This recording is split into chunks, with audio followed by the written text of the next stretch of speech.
경기도 안산시의 한 사립유치원 원생들 사이에서 식중독이 집단으로 발병했습니다. 입원 치료를 받는 환자 14명 중 5명은 신장 투석 치료까지 받는 것으로 확인됐습니다. 아직까지도 원인이 밝혀지지 않은 유치원 집단 식중독 사건을 사건 현장에서 파헤쳐봅니다. 네.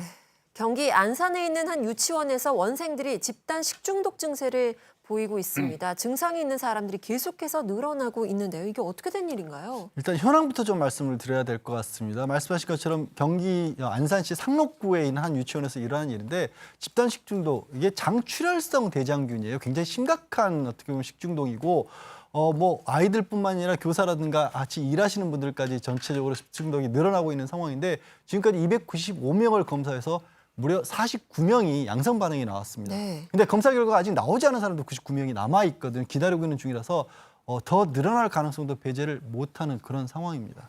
지금 상태가 심각한 아이들은 신장 투석까지 받는 경우도 있다고 하는데요. 지금 상황이 어떤가요? 예, 지금 입원 치료를 받고 있는 원아들은 22명입니다. 참 가슴이 아파요. 네. 22명 이 아이들은 지금 안산 2개 병원과 서울, 수원, 안양 등 9개 병원에 분산돼 가지고 치료를 받고 있어요. 근데 이제 이 아이들이 앓고 있는 거는 일명 햄버거병이라고 얘기하는 용혈성 요독 증후군이라는 병이거든요. 그런데 이 치료하고 있는 이 14명은 특별한 변화가 없는 상태에서 입원실에 있는데 더 아픈 거는 그 중에서 5명은 지금 증상이 좋지 않아서 신장 투석을 받고 있다고 합니다. 네. 처음에는 아이들이 배가 아프다 이런 이야기들은 흔히 하는 이야기니까 대수롭지 않게 가족들이 여겼을 수 있는데 계속해서 상태가 심각해지니까 이게 보통 일이 아니구나라고 인지를 했다고 하는데요. 피해를 입은 아동의 가족의 얘기를 직접 들어보겠습니다. 일단 아이는 계속 엄마 배가 아파라고 하면서 화장실을 들락날락했고 그다음에 이게 단순 체했을 때와는 너무 다른 느낌으로 계속적으로 막 설사를 시작을 하고 특히 14일 같은 경우는 혈변과 혈뇨가 섞여 나왔기 때문에 이것은 보통의 일이 아니다라고 생각을 한 거죠. 병원에서 진찰을 받은 결과 일단은 식중독이 의심된다라는 소견을 받아서 바로 입원을 했고 지금 현재 역학조사가 돼서 유일하게 세균의 이름에 대해서 부모들에게 고지가 됐는데요. 장출혈성 대장균으로 확인이 되었습니다. 그래서 그다음에 이것이 더 발전을 하게 되면 용혈성 요독증이라고 해서 일명 햄버거병이라고 불리우는 병까지 발전이 되게 되는데 이미 그 진단을 받은 아이들도 있습니다. 이 가족들이 정말 많이 놀랐을 것 같은데요. 피해를 입은 아동의 가족의 말처럼 지금 들으신 것처럼 환자 중에 14명이 지금 이른바 이 햄버거병 증상을 보이고 있다고 하는데 이 햄버거병이 뭔가요? 이른바 햄버거병. 1982년 미국에서 이제 덜 익은 햄버거 패티를 먹고 아니면 좀 오염된 야채 같은 걸 먹고 장에 이제 문제가 생겼을 때 이게 이제 햄버거병이라고 하는데 정식 명칭은요.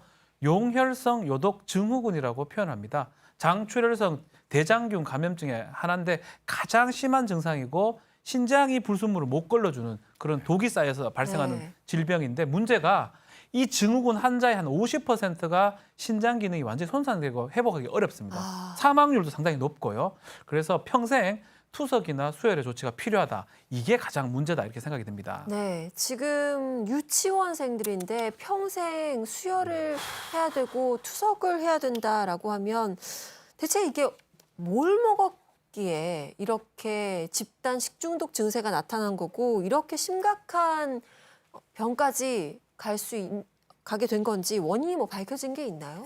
지금 이 사건의 가장 특이점이자 심각성이 바로 그 부분인데 원인이 아직 밝혀지지 않았습니다. 일단 유치원에 있는 모든 남아있는 음식이라든지 심지어는 문고리, 거기 있는 조리 도구 모든 것들을 다 검사를 했는데 아직 특정하게 균이라든지 이런 것들을 발견하기가 어려운 상황이고 그러다 보니까 역학조사를 하기 위해서 식자재 납품업체나 종사자로까지 조사를 확대하고 있는데 현재까지로는 특정하게 세균이 특정되거나 감염 경로를 찾지 못한 상황입니다. 그래서 지금으로는 아직 원인이 밝혀지지 않은 상황이고 역학조사는 계속되고 있습니다. 네, 원인을 밝히는데 어려움을 겪는 이유 중에 하나가 유치원에서 일정 기간 동안 음식 재료를 보관을 했어야 되는데 이 규정을 어겼다고. 네, 그렇습니다. 이렇게 단체 급식을 하는 곳에서는요, 식품위생법에서 144시간 동안 1인분 분량을 얼려서 보관하도록 하고 있습니다. 네. 왜 그렇게 하냐면 뭔가 이렇게 문제가 생겼을 때 어떤 음식에서 어떤 균이 들어있다는 걸 빨리 밝혀내야 누가 먹었고 그다음에 정확하게 어떤 바이러스가 문제가 되고 있다는 걸 바로 알 수가 있잖아요. 일종의 표본을 만드는 네, 거군요. 표본을 보관내는 거 네. 144시간 동안. 그래야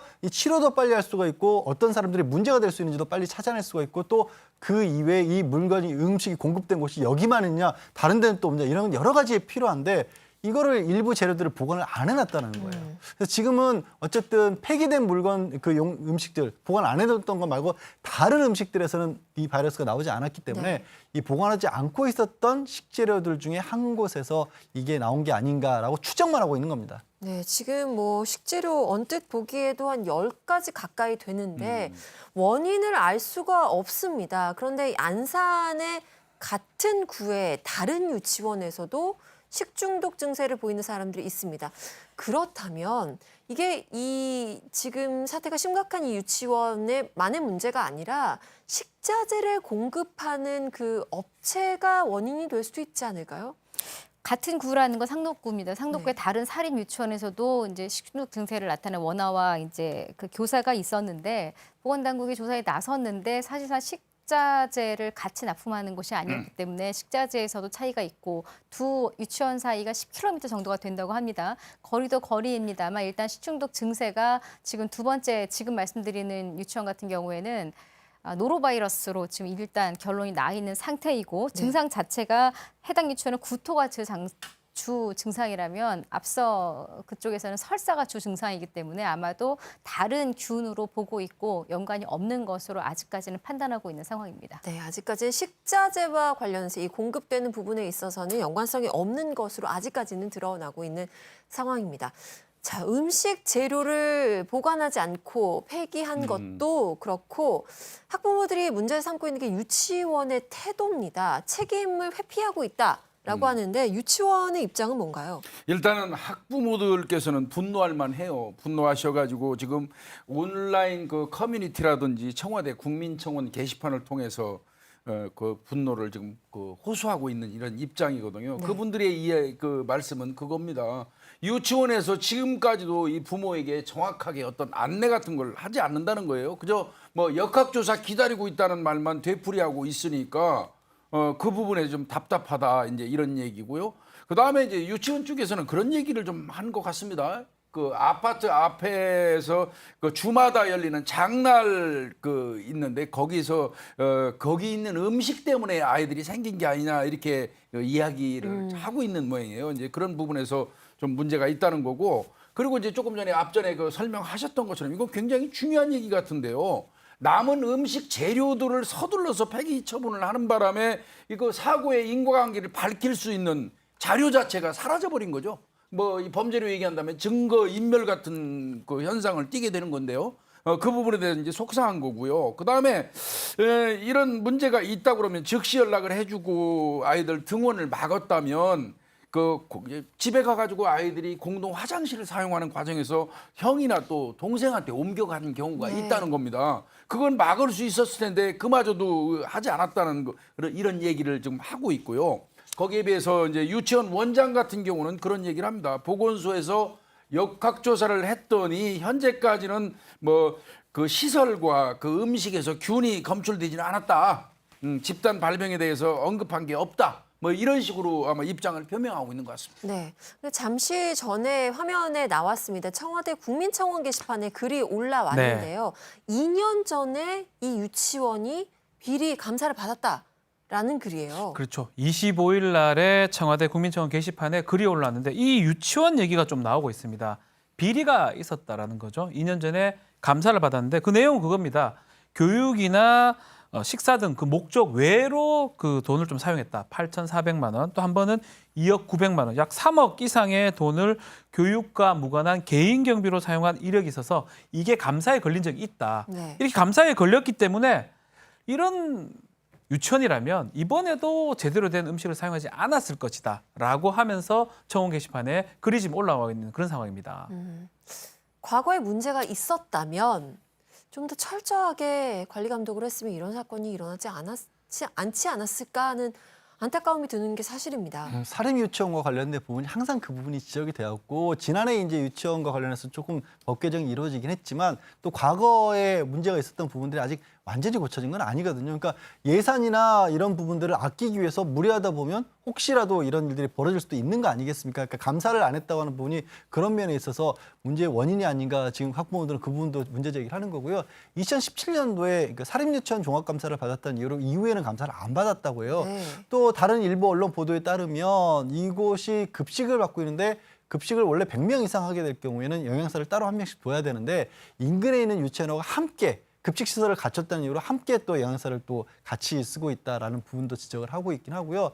학교는 급식 시설을 의무적으로 교육청에서 또 이 점검을 하는데 사립유치원은 또 그게 빠져 있다라고 하네요. 그래요? 교육청 차원에서는 이 점검을 안 한다고 합니다. 다만 상록구청에서 이 5월에 점검을 했었는데 그때 구청 차원에서의 점검에서 뭐 특별하게 눈에 보이는 부분은 없었다라고 하는데 글쎄 어딘가에 흠결이 있지 않았을까라는 생각도 해봅니다.